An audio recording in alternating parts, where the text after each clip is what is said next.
Guy here with a quick message before we get on with the pod. As a thank you to our most dedicated and loyal viewers and listeners to Blood Red, we're inviting you to join our Blood Red Club. By joining, you'll get access to insider transfer content as well as interviews with former favourites and those connected at Anfield. All you need to do is head to bloodredpodcast.co.uk, enter your email address, and our exclusive content will head to your inbox. That's bloodredpodcast.co.uk. Thanks. Now on with the show. Hello everybody and welcome to this week's episode of Analysing Anfield, your tactics and analytics podcast, courtesy of the Blood Red channel.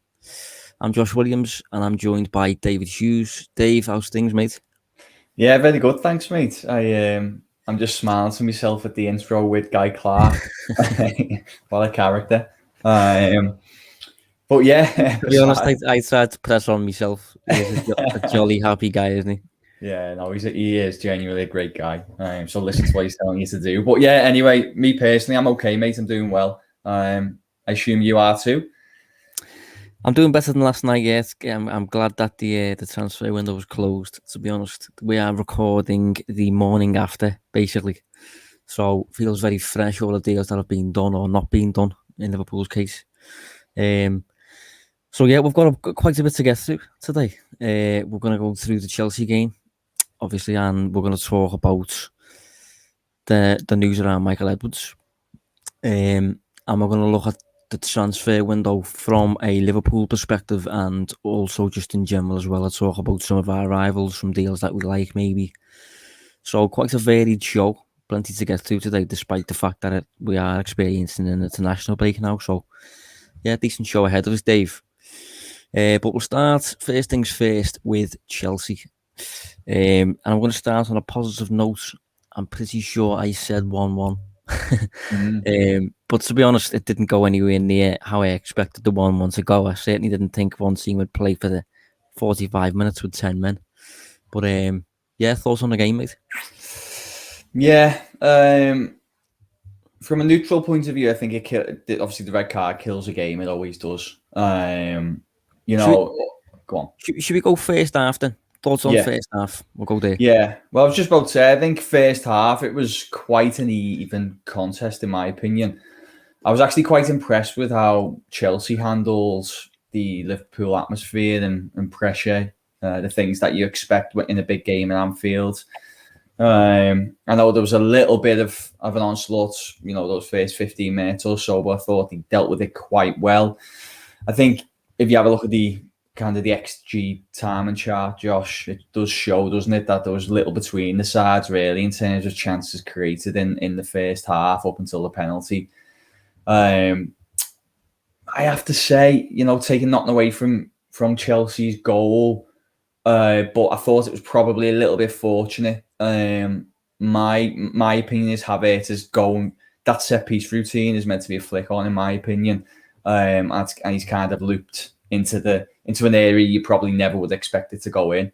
It was a perfect storm, really, in that he's kind of flicked it. It's looped over Alisson and into a probably, if you asked him to do that, 10 times, I don't think he could repeat it. Really tough technique, and he got loads of credit for it. But I think, in my opinion, the set piece was meant to be a flick on. So fortunate to take the lead in that sense. But to answer your question, Josh, first half, I thought it was a very intriguing, even contest.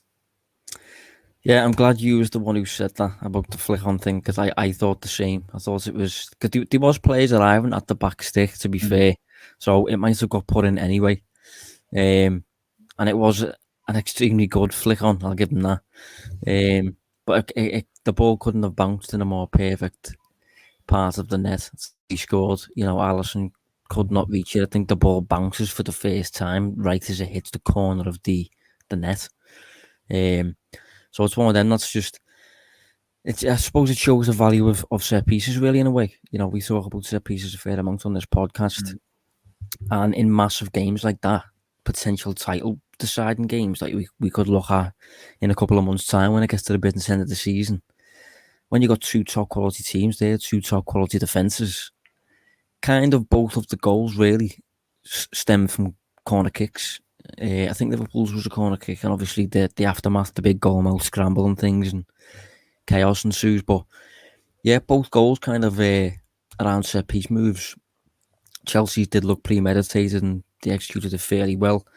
But I think in terms of the general play, I think it was it was a good game. It was a good game to watch. Two high standard sides. I was impressed and encouraged by the way Liverpool played, because we haven't seen a full strength Liverpool play in a competitive match for quite a while now. This was that, and you could argue Liverpool weren't really full strength considering Van Dijk is still firmly getting his fitness back. Andy Robertson's first game back, and then the midfield was a little bit, well, not light, but Harvey Elliott was playing, which I was a little bit surprised by. So yeah, I thought Liverpool generally first half, in my opinion, were probably the better team, the more forward team, the more proactive team. I thought they dominated proceedings a bit more, but then again, Chelsea, of the obvious quality that Chelsea have, you can't dominate a team like that. They're so good individually as well, that they will get out at times. They got out a few times, so Liverpool generally coped fairly well with it. But I think from what I would get from it, the first half at least, is those are two firm title contenders without a doubt. Two top quality sides there that can go all the way in England and in the Champions League as well. Yeah, I agree. I think probably add that idea of Liverpool anyway. I think if you're looking at it from a Chelsea point of view, especially with how things panned out across the full 90, that was a big test, and they kind of stood up. And now Liverpool do have to because I think what we were saying at the start of the season, weren't we, that Chelsea definitely improved, would be a good side, probably wouldn't win the title, which means we obviously assume that they'd be a level below, like a City, for example, up there at Liverpool. But I think early indications suggest he will be right up there. And this was not only have they started really well, but then they have a really big test here. Two tests really. The first is obviously just an outright kind of competition between two really good sides where they do well, and then the second is obviously what happens in the second half and still come away with something. So yeah, I think Liverpool now, if they weren't already, they'll be aware that Chelsea are going to be a rival for pretty much the entirety of the season. Yeah, I mean, we'll touch on the numbers of the game, but they feel pretty pointless, really, considering how the context that you need to apply to these. But the expected goals on the day was 2.7 for Liverpool and just 0.8 for Chelsea. And Liverpool took 23 shots and Chelsea took 6. Now, before the game, I would have taken that. But then you have to factor in Liverpool's 2.7 expected goals. That includes a penalty, and that includes whatever shots materialised from a goal-mouth scramble. And quite a few of those shots were from inches out. So, that's probably a fair portion of the XG there and around that. I think second half, which we'll go into in a sec, Liverpool generates a fair amount of shots, but nothing really, I thought personally, where you'd be like, that should find a net, or that player should be reasonably expected to score. But before we move into the second half, I know we speak about them most weeks now, but thoughts on Elliott again, Dave? Because I'll be honest, I was surprised he started. Despite how good he was last week and how good he is, I thought Klopp would opt against it in this one just because of the standards of the opponent. But he came in and I thought he was, again, pretty great. Yeah. It's I can see what you're saying, because he kind of did that with the front three, didn't he? Obviously, he's gone with Jota first 2 games and then brings Firmino back in. So reverting to maybe not his best 11 anymore, but certainly a more trusted 11 in these bigger games. But it really goes back to what we were saying last week and maybe even a week before, that Elliott's kind of importance to this side is really growing. He's no longer kind of a token inclusion, getting minutes in a young player, a prospect. It feels like he's actually really important for what Liverpool want to do this season. He played well again. He seems to handle the magnitude of the occasion really well. This was a big test for him. He did a good job. So you know, we were talking about maybe 1,200, 1,500 minutes this season, but based on what we've seen so far, it looks like more, yeah. it could be more, provided he stays fit and well, of course. One thing I found interesting about it was because of his position in the midfield, his inclusion kind of moved Henderson away from where Henderson would usually play. Henderson played on the left of the midfield three, and he hasn't played there much at all. He's either as the 6 or on the right side of a midfield three. Obviously, a lot of that's been because of Wijnaldum. But Henderson, for me, prefers that side, probably suits that side more. I didn't think he was entirely at home on the left. Maybe that's a dynamic to address moving forward. I'm not sure how Klopp will get around that. If he wants to keep playing Fabinho, which he obviously will, and Elliott's going to keep getting minutes and Henderson's going to keep getting minutes, maybe Henderson just keeps getting played on the left and maybe he'll get more comfortable with it. But he strikes me as a player who would want the right. Elliott would want the right. I think Naby would want the left. I think he's suited over there. Oxlade-Chamberlain, I think, would also want the right. So, in terms of the left side of the role of the midfield, you probably haven't got as many players. Mind you, Thiago will probably play over there as well, so not too much of a problem. But yeah, I wanted to flag it because I thought, I thought it was a big star for him, big trust of faith to put on his shoulders from Klopp. And I think that little right side dynamic is something that's really developing. It looks like they've been playing together for years, to be honest, the way that trio are doing it in terms of Trent, Elliott and Salah. And obviously we touched on it last week, but you've got 3 almost equal threats there in terms of you don't want any of them on the ball for an extended period of time. So you've got to press all 3 of them. That usually results in one of them being free, and that person can cause problems. So yeah, I want to keep an eye on moving forward. But then second half, Dave, obviously things changed. Yeah, look, I'll be honest. At half time, I expected Liverpool to go on and win it. There was a lot of similarities with the game at Stamford Bridge last season. Because I'm pretty sure there was a red card in and around, maybe not half time, but I think it was still in the first half. Was it Thiago Silva? I think it was Christensen. Oh, Christensen, okay. Yeah, but I think Thiago Silva went off injured in the same game, maybe. Right, yeah.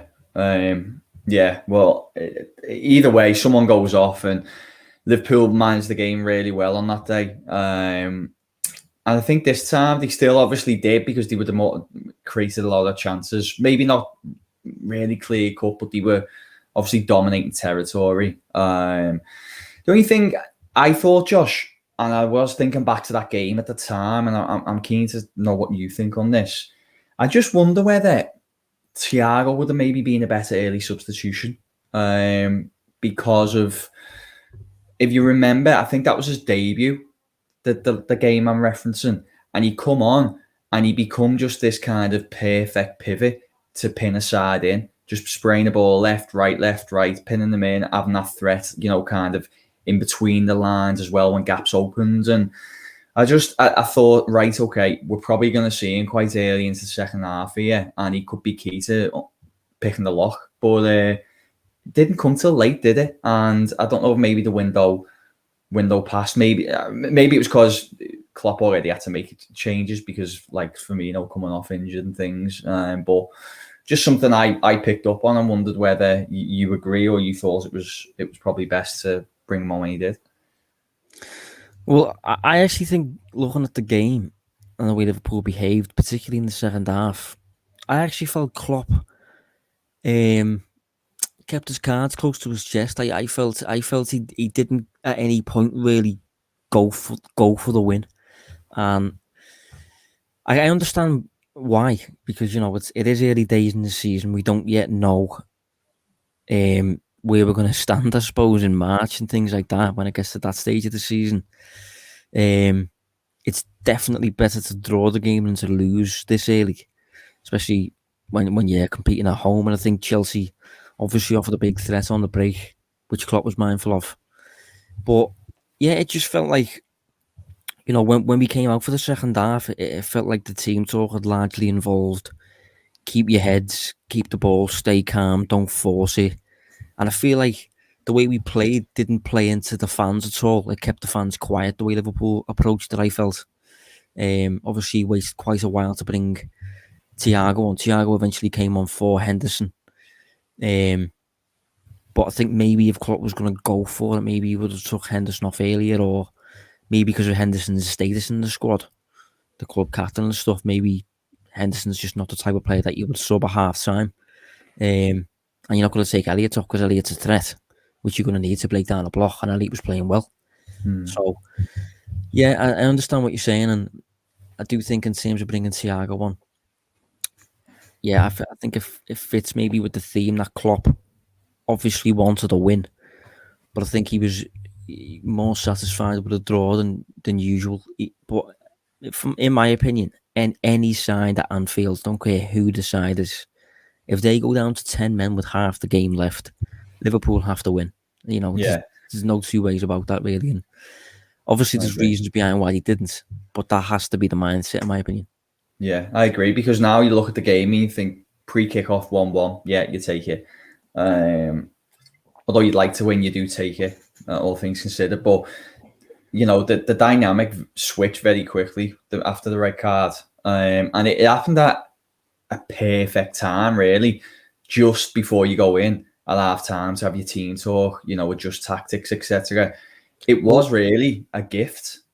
To be fair though, on that, I think it also happened at a perfect time, probably for Chelsea, because it gave Tuchel an immediate chance to gather his players and basically have 15 minutes to sort a game plan, how we're going to hang on to this, how we're going to keep posing the threat and stuff. And obviously Tuchel's very good on the tactical side of the game. So, yeah, but you know, it seemed to benefit Chelsea more than Liverpool. The break, Liverpool came out quieter, I felt, more controlled, more balanced, less attacking. And Chelsea came out with kind of a, you know, it felt like they channeled the anger from the end of the first half. It felt like they channeled that towards, we're going to hang on to this, we're going to hold something, we're going to leave this place with at least a point. And obviously they did it through what was, I'll be honest, a very difficult block to break through. I thought Tuchel made good substitutions. He brought on Thiago Silva. And when you're against a block that is already very low and staying pretty low for the whole game, or for the whole second half at least, and that block consists of players like Rudiger, who's good in the air, and two real leaders in Thiago Silva and Azpilicueta. That's just a very well-drilled defensive line, and you will do well to break through that, I think, in any side, really. It takes me back to that quote I think Mourinho said a while back about his Inter Milan team. He said because of the players that he had in his defence, can't remember who it was, like Walter Samuel and Lucio and just players like that. He said you can play for 5 hours in a low block, you won't concede. So I think there was a little bit of that in there. So although I think the emphasis was on Liverpool to break through, I do think we have to give credit to how good of a unit and how good of a backline Chelsea were on the day. Yeah, well, we said last week in the preview show that not necessarily the best defenders in the Premier League, whilst very good, just, you know, maybe not the best individuals, but, you know, I pulled the numbers up, didn't I? I think twice since Tuchel, obviously it's 3 times now, but, you know, going into the game twice since Tuchel come in, only twice that he conceded over an XG of 1, which is quite remarkable, really. So it was always going to be difficult. It was always going to be organised. Klopp talked about it after the game. He said when you're basically facing 10 men in the penalty area, it's hard to score goals. I accept all that. I do. I'm just saying it felt like a little bit of a perfect opportunity to go and get 3 points instead of 1. And I think that's going to be the frustration from a Liverpool point of view. Yeah, I mean, come the end of the season, it could be what decides it, really, couldn't it? I mean, a few years back, Liverpool finished second on, I think it was 97 points behind, obviously, Manchester City. And what delivered the title was the head-to-head between the two teams. I don't think Liverpool beat City either of the 2 occasions. I think City beat Liverpool at the Etihad.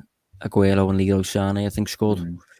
And that was obviously what tipped it. That was what delivered the title. I mean, I suppose you could look at the whole season like that, really, couldn't you? I mean, no one moment really tips the title, but this could be the type of game that you do look back on and think we had 45 minutes against one fewer man there, and we didn't get the win. But yeah, before we move on, I did want to flag Firmino. I thought Firmino played well, and I remember reading a piece or a stat or something. I can't remember exactly what it was, but it was along the lines of, it was a different type of analysis because it was looking at off the ball movements, off the ball runs. So maybe it was involved in tracking data or something. But I think Firmino, by some distance, was the keenest in.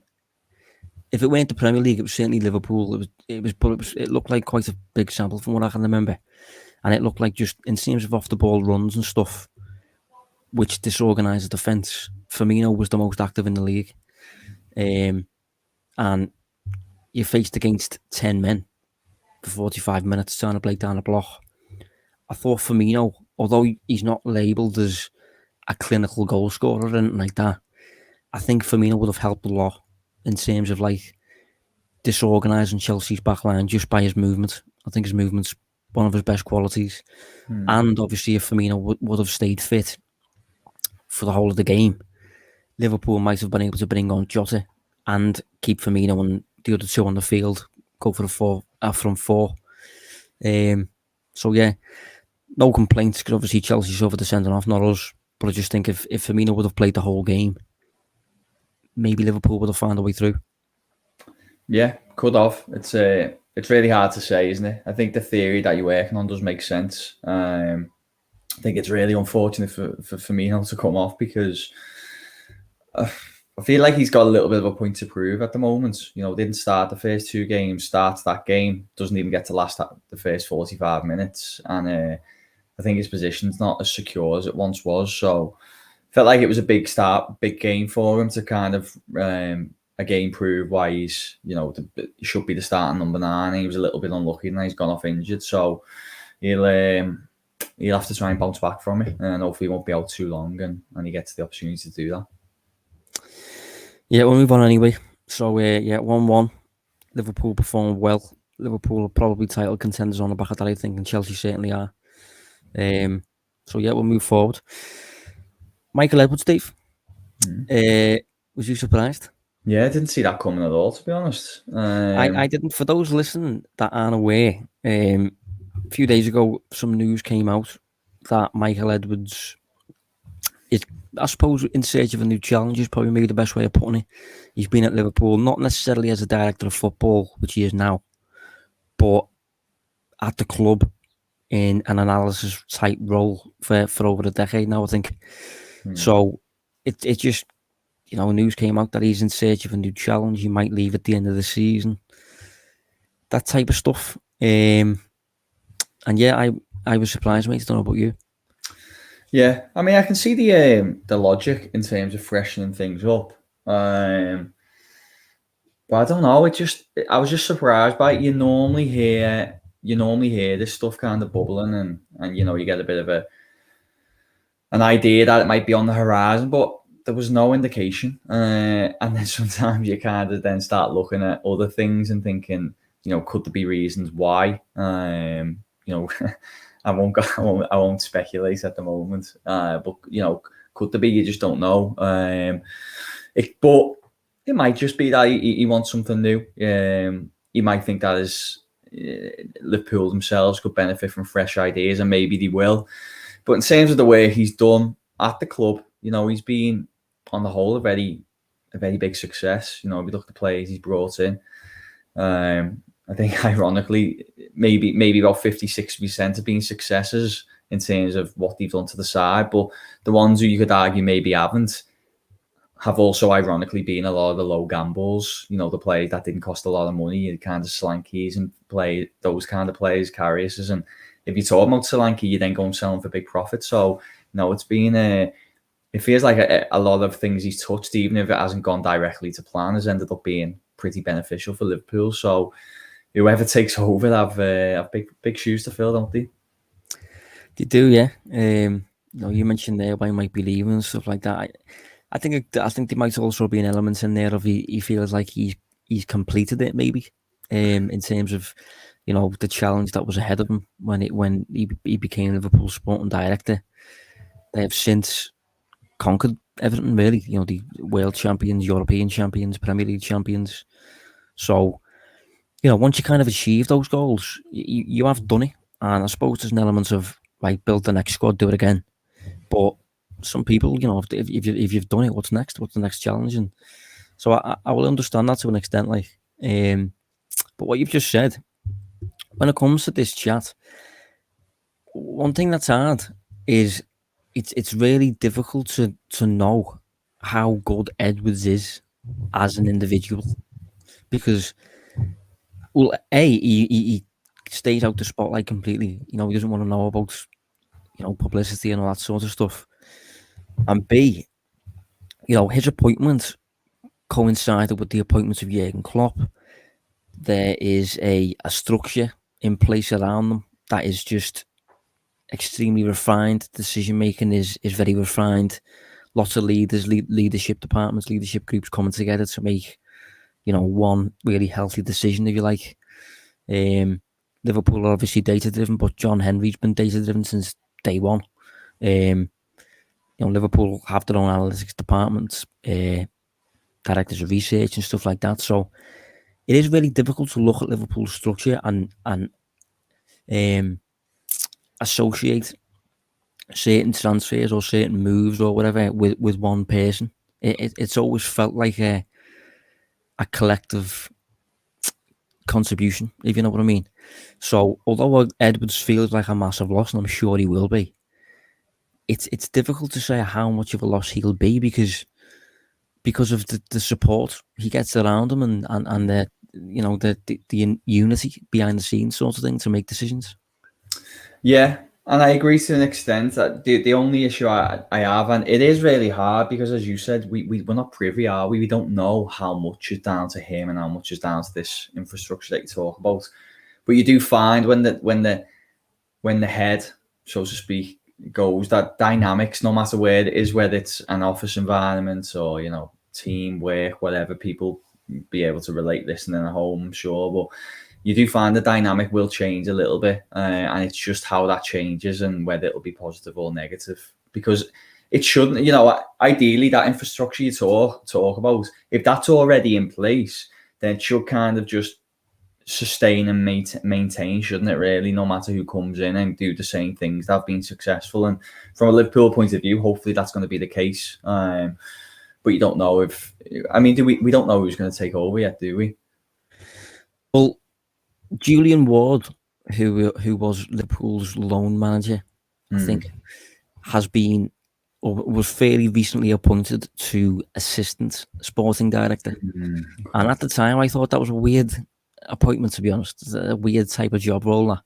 So I am inclined to think Liverpool will replace Edwards with Ward and kind of make an internal succession plan, which I like, to be honest. I do like that sort of thing. And I suppose it offers an insight as well into maybe what will happen with Klopp, because Linders has been touted, whispers of he's the heir to the throne sort of thing. And Liverpool do seem to show that since they've kind of established themselves as a really well-run club, it has been internal solutions to job roles, if you know what I mean. But yeah, that's purely speculation. But in terms of Edwards, yeah, we know he's very numbers driven.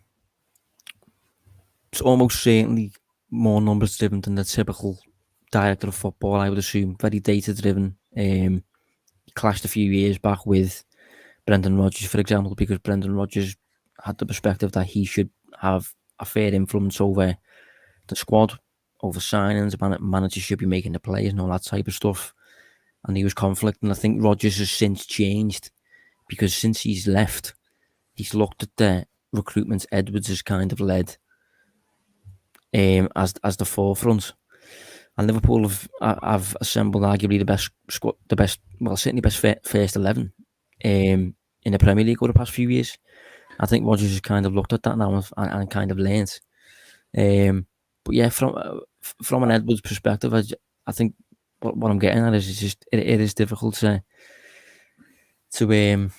to determine what Liverpool will miss without him compared to if everything else was to stay in place. I've got a question for you. Do you know, we're trying to speculate what happens next, whether it will be that kind of internal promotion and continuing where it's been left off. Do you think anything could change if, obviously, we've just finished the transfer window that we'll come on to, where very little happens Liverpool-wise. You'll then have the January window, which again is a little bit of a tricky one.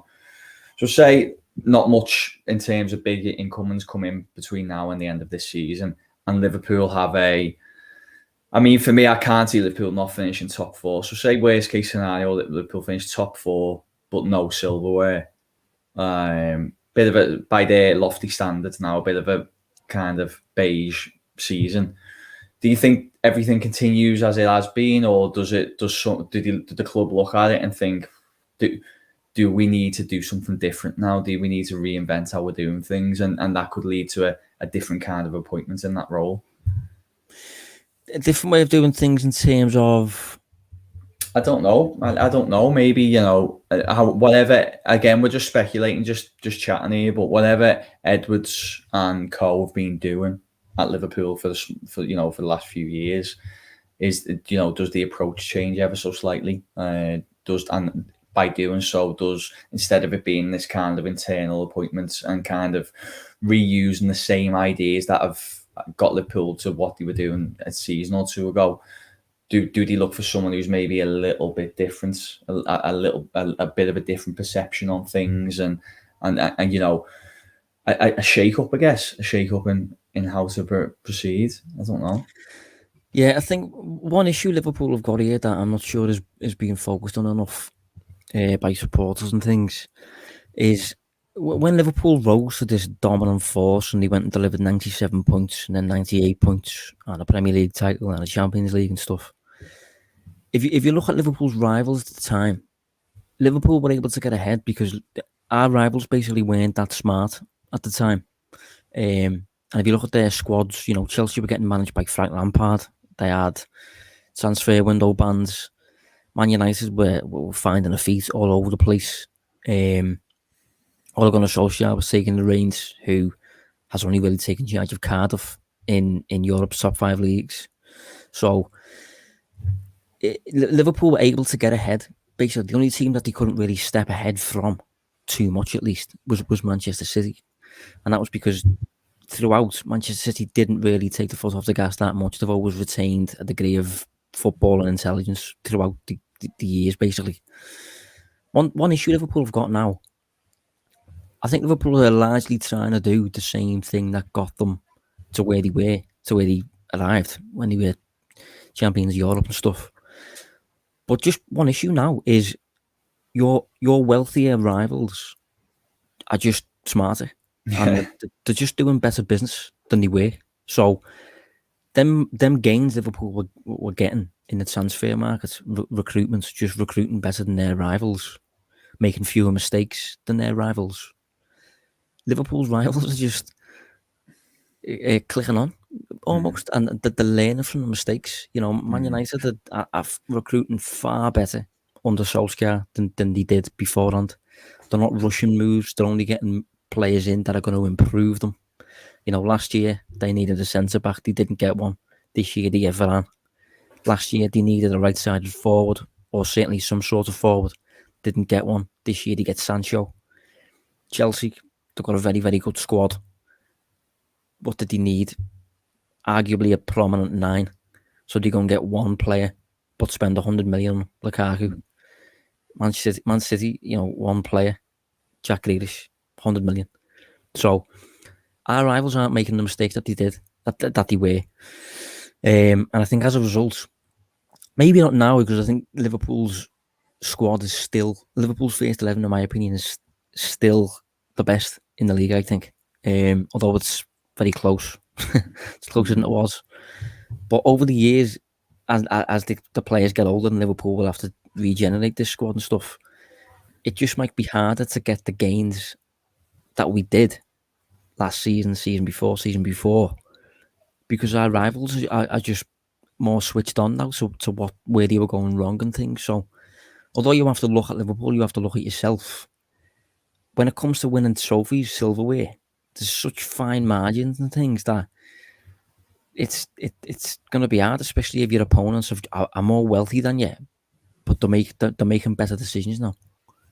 Yeah, and I guess, that really was the point I was trying to make. And I'm not saying that the solution is, you just have to spend 100 million every window. I mean, it might be, but hopefully there's a more efficient way to do it. But I do think the environment is a little bit tougher, and it could be tougher again at the end of this year, especially without a hugely successful campaign. And now I still think, you mentioned it just then, I'd have to agree. I still think Liverpool have got a team to go and compete and win things for sure. But it's just going to be really interesting, isn't it? I think his departure has come at a really interesting time, and it will be interesting to see how Liverpool kind of move forward and how they approach future markets. I mean, we might as well use this as the segue to the transfer window chat.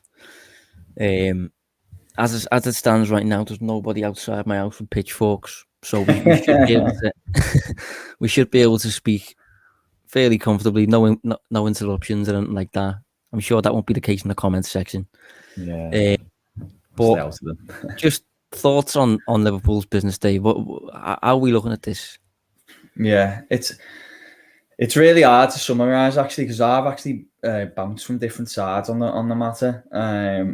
I mean, I'll tell you what I initially thought. I thought the business early on with Konate was good, and that I imagined was going to set the tone. I expected at least one more marquee signing.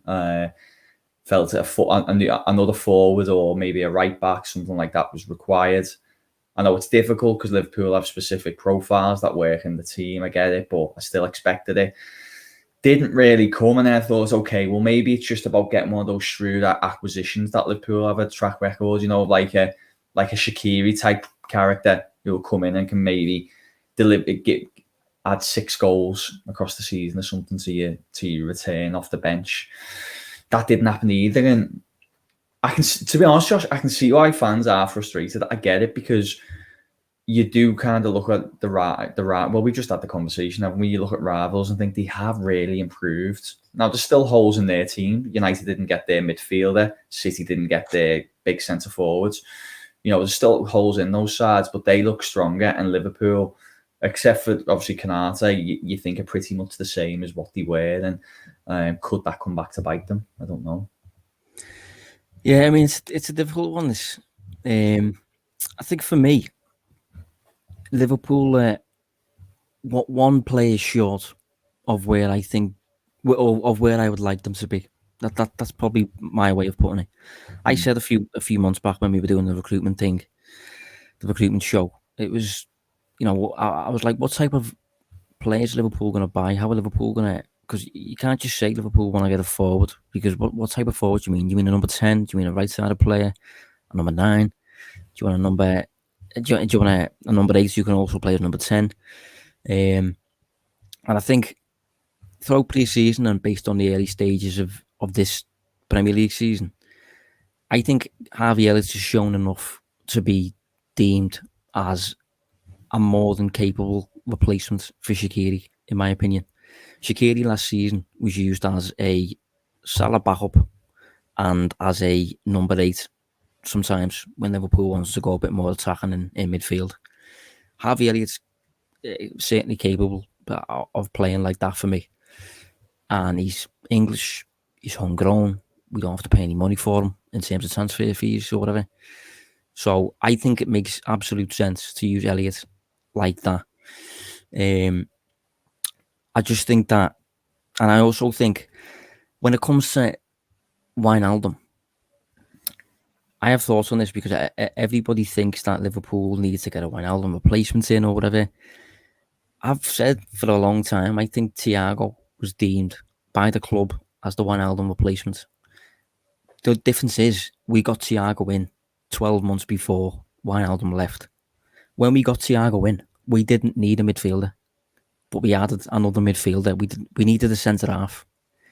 But I think Liverpool would have looked at it and thought, right, we need a centre-half, and next summer we're going to need a midfielder. because Wijnaldum's leaving.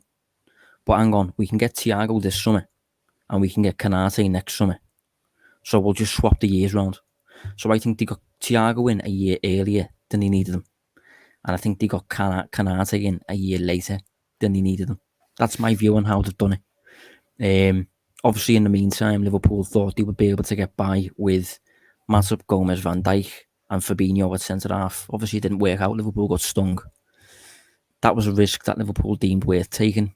It ended up biting them. So I don't think Liverpool are short in midfield. I think Liverpool are fine.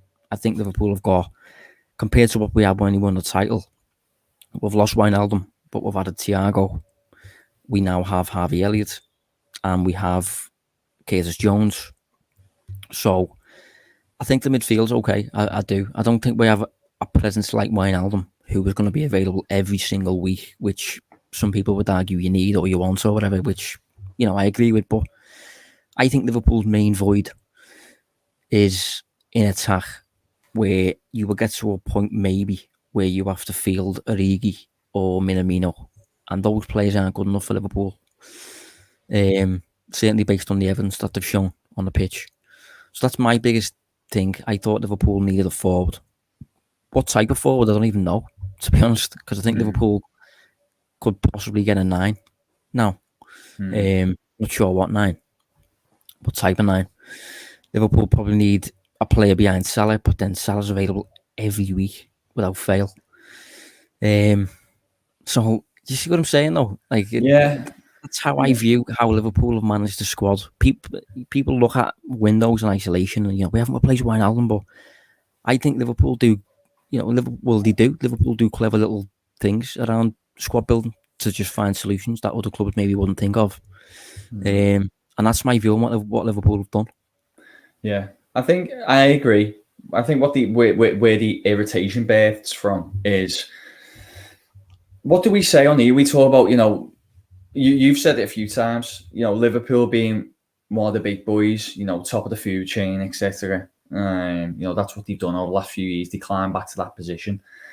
And I think there'll be an irritation that in that position now, it's kind of like, okay, well, we've got X player who can fill in as X player, and we've got this player who, we promoted to first team regular now, so we can fill that gap and this gap.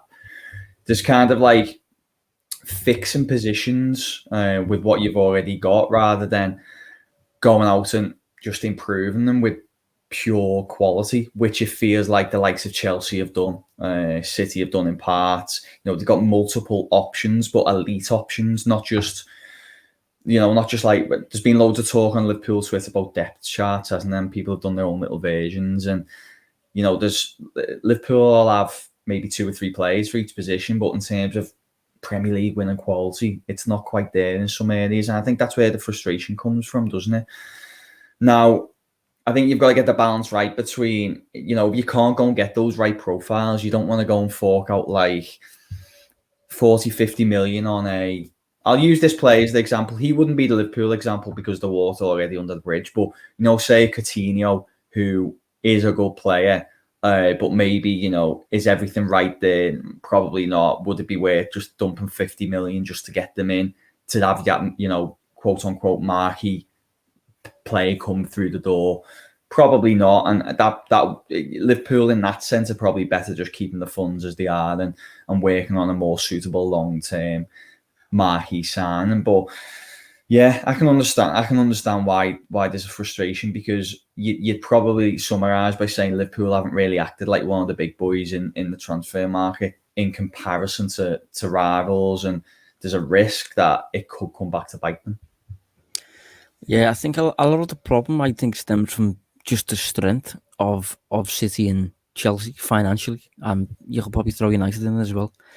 Liverpool's squad is compared to those, but in reality, I suppose in the wage bill it is, but in reality, in terms of what Liverpool can afford in the transfer market and things, they're not really on that level. So to have, and if you look at the whole of Europe, all the teams in Europe, apart from maybe Bayern Munich, it's not normal to have 2 players in every position that are comparable quality. It's quite a rare thing.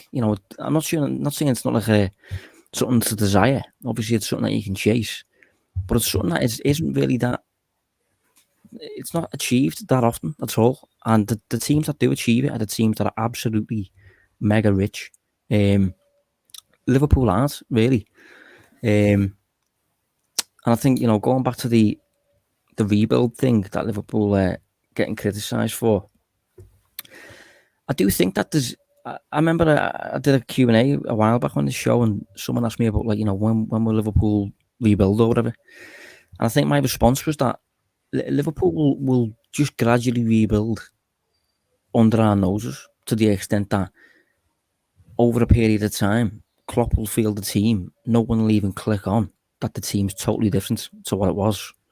Because it's been quite seamless over time, it's drifted under the radar almost. So if you look at the title winners that Liverpool had, you had Wijnaldum, you now have Thiago. You had Shaqiri, you now have Elliott. You had Lovren, you now have Kanate. You had Lallana, you now have Jones. And you've also added Jota into that as well.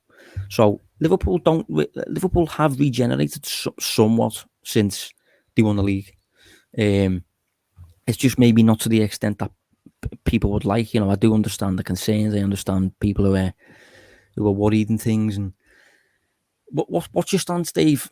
Just on the argument that because a lot of the time people, when they're speaking about depth and things like that, their main concern is, they always say, if you suffer a few injuries, what's your stance on that one? Is because, at least from a Liverpool perspective, apart from last season, which was a bit of a freak, that's been a concern for most of the years since Klopp's been there, and it's only really hit us once in the centre-back department. But other than that, Liverpool have never really suffered from the injuries that people have feared.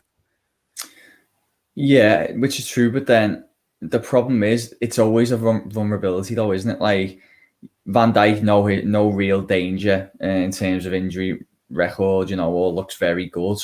He has a freak collision where he's taken out. I should probably better put it, but he's taken out, and that leads to a season-ending injury, and then suddenly Gomez gets another injury from nowhere that you couldn't predict it. And although I could never envision it be as severe as it was last year, because there was just so much bad luck involved in that. A better question probably, Josh, is how significant is the drop in quality if you take Salah out the team, or if you take Salah and Mane consistently out the team for a prolonged period? How significant is that drop? And you'd probably argue it's quite high. And I think that's where the fear comes from, because whilst Liverpool are a very good side, in terms of the absolute best, if you were to lose one of those two for a prolonged period, which we've seen can happen, although it's rare, it can happen, there's a vulnerability there. So I can't understand the fears. The only way I'd try and counter it I'd say, well, Verti, you could do that with any team, couldn't you? If they lose X, Y, and Z, then they're going to be stuck. Well, yeah, but how often do they lose X, Y, and Z? It doesn't happen consistently, does it? We saw it with Liverpool last year because there was just a lot of bad fortune. Are they going to lose the front three again? Sorry, are they going to lose the front three this season for a consistently long period? I doubt it. It's always going to be an ever-present risk, though. And as you said, unless you had like 2 or 3 fantastic players for each position, it's pretty tough to plan for. But maybe just having one more elite attacker would have eased fears a little bit. Yeah, I mean, as my opinion again is that Liverpool needed a forward. In my opinion, just some other attacker that Klopp could have lent on when he wanted. But what I will say alongside that is, I think if there's one thing we've learned in the Premier League in particular over the past few years, it's that the wrong player is a lot worse than no signing at all. I think it's much better to make no signing than to get in the wrong player. You've only got to look at some of the business that our rivals have had to do in the past few years, unable to shift certain players. Like, look at Alexis Sanchez, Willian in Arsenal this summer. Griezmann last night, getting, going to Atletico Madrid for a lot less than what Barcelona paid for him. Sergio Aurier, Spurs had to just cancel his contract last night, just a mutual termination of a contract. And the wrong player can really set you back years. And if you get in a player who is going to be a nice attacking addition, but he's just all right, he's not that great or whatever, it can limit you further down the line. When a player who comes available, who is great, you can't really get in because you've already filled the squad void.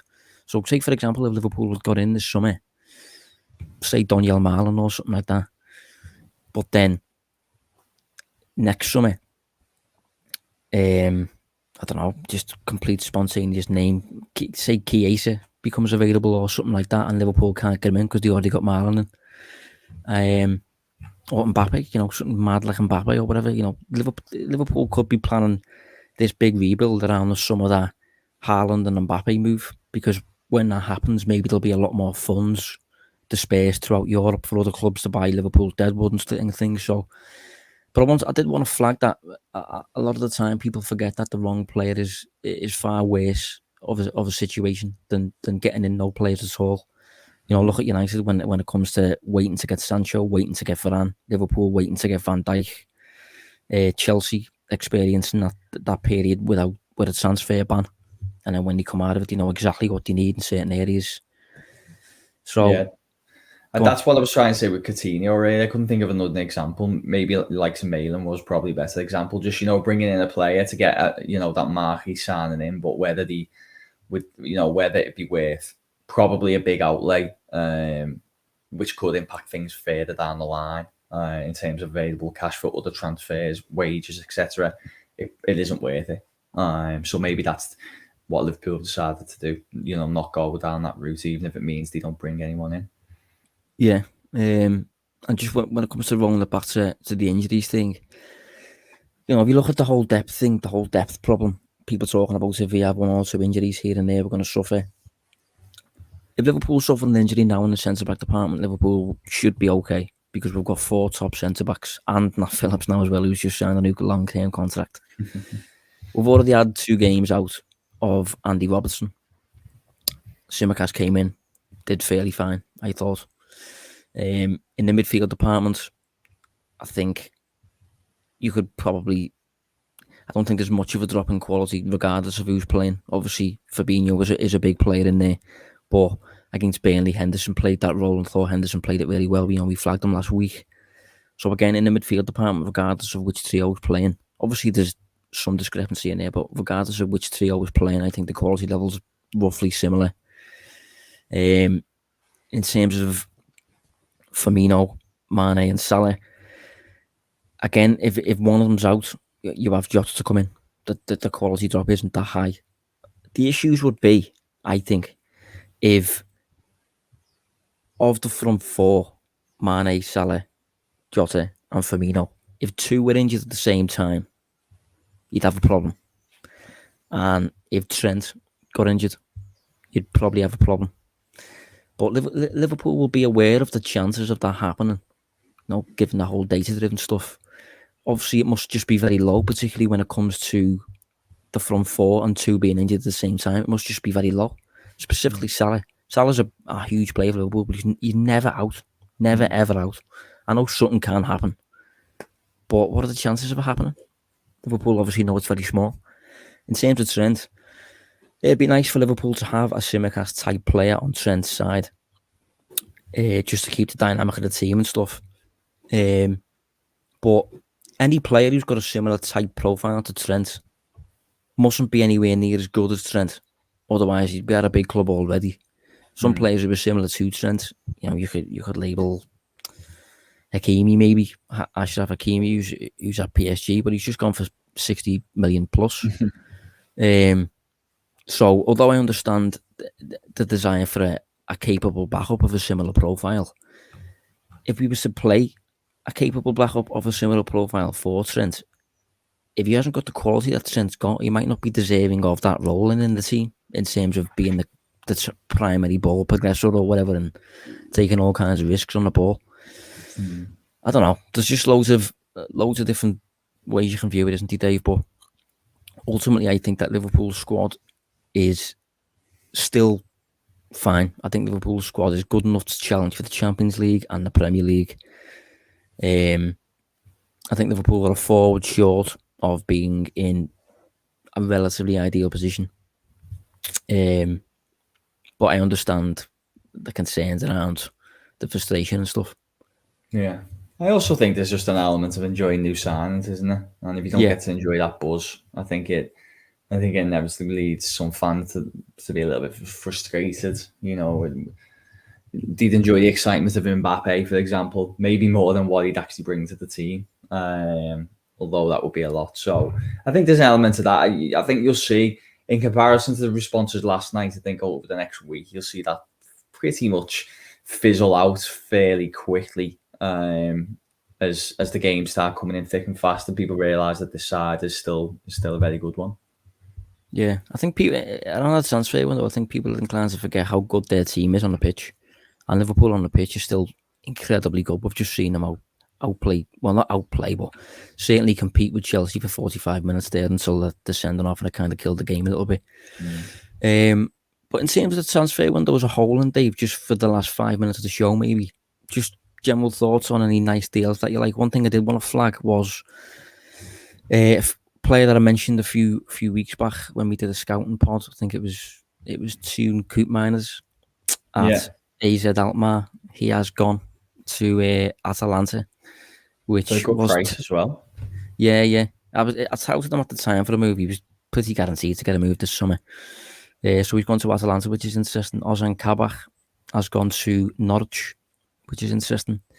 And Sven Botman, who I was flagging a while back as a potential centre-back for Liverpool. Wolves tried to get him, but if that deal collapsed, apparently. But yeah, any deals you want to flag, Dave? Any interesting ones? I thought not just Premier League. This can be Europe if you want as well. Yeah, I mean the ones I've been paying most close attention to, I've been the Premier League for obvious reasons. I thought Cucurella going from Getafe to Brighton was interesting, because he's a wing back that I kept an eye on. With that Getafe side, because they were such a high pressing unit, and he seems to have all the physical attributes to kind of play within that. I'm interested to see what Brighton have seen in him, because for me, he doesn't really look like he's a player who suits a possession-based side, which is what Potter's are. They seem to be more kind of intensity without the ball and things. So I didn't look at him much last year, so maybe there's been some adjustments into his game, but he was a player I think is definitely one to watch, because obviously they bought Lamptey last season, then he had success in the wing-back area, so maybe they've seen something that's one to watch. Vlasic going to West Ham is going to be a really interesting move. Obviously, he was at Everton, went to CSK Moscow, did really well. I think he should have stayed in the Premier League personally, but he's come back. I'm not surprised. I thought he would do anyway. And West Ham just look like they're doing some good stuff again, to be fair to them.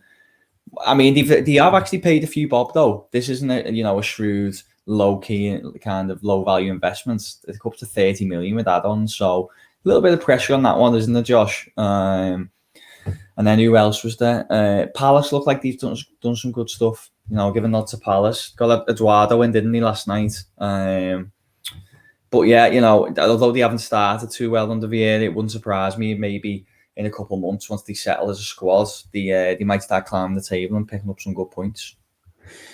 Yeah, I mean, I was going to flag Palace myself. I really like what they've done.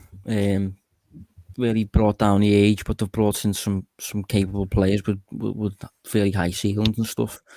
Mark Guehi from Chelsea, really good centre half.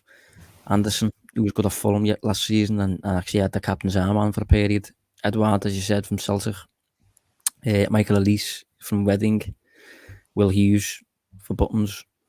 So yeah, really good window. I'm not sure what their season will be like. I'm not too. I don't really have many opinions on Vieira at the minute, to be honest.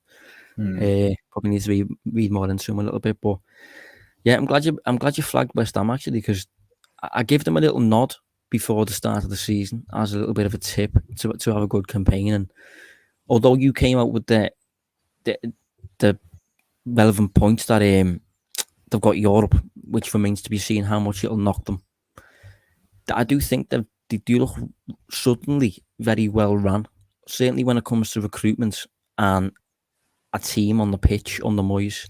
I think I've said before on this show, I think Moyes is arguably his biggest quality is recruitment.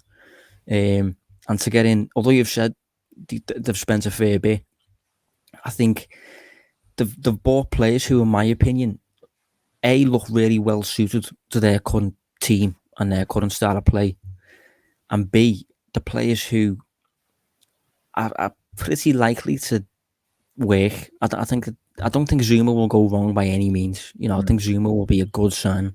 He's 26, really good in the air. West Ham won't expose him too much by encouraging him to build from the back and, you know, play a dead high defensive line or whatever. And Vlasic, you know, there's a little bit of Salah in Vlasic, I think, in terms of, not in terms of ability or anything like that, but in terms of coming to the league, maybe not being ready to deliver, going away, becoming a bit more of a man almost, coming back to the league and showing the league, oh, okay, now I'm ready. And there was a bit of that about Salah.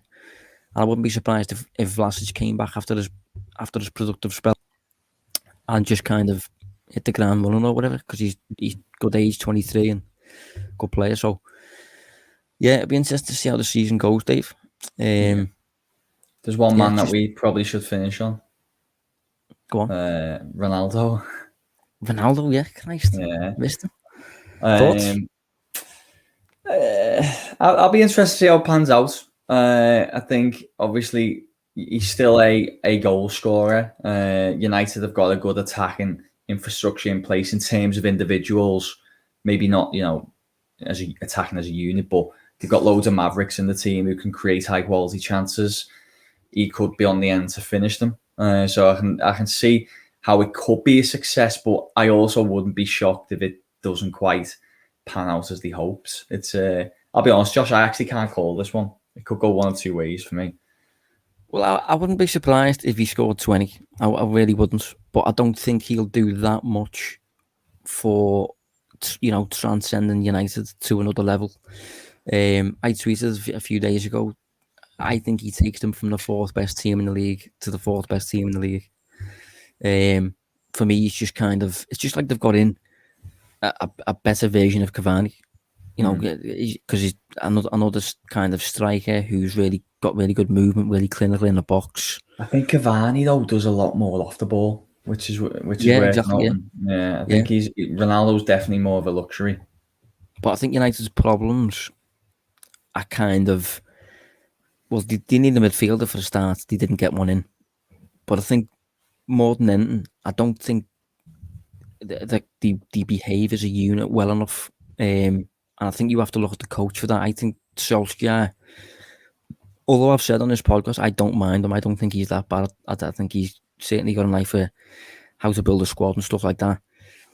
But when it comes to coaching a side and getting a side to behave as a unit, like Liverpool do, like City do, like Chelsea do, I just think United, I think their ceiling is being limited by the coach, not by the squad, even though they need a midfielder. So I think despite Ronaldo coming in and scoring a few goals, I still think they'll suffer from the structural problems that they encountered against Wolves and Southampton in the past 2 weeks. So I think they'll finish fourth still. But I wouldn't be surprised if Ronaldo scored 20. But we'll leave it there, yeah. We got through a fair bit there. But yeah, thanks for joining us, mate. Thank you, mate. Cheers, everyone. Yeah, we'll be back next week. Be sure to tune in. See you then.